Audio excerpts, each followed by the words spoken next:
Hi guys, today we are on the farm Pencin and I'm going to show you how the modern farm in Czech Republic are organized.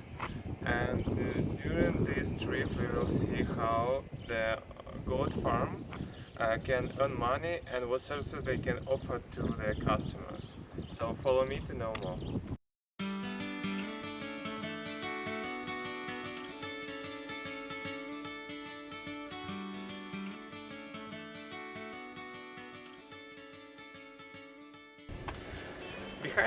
Behind me you can see the shop of Pencin.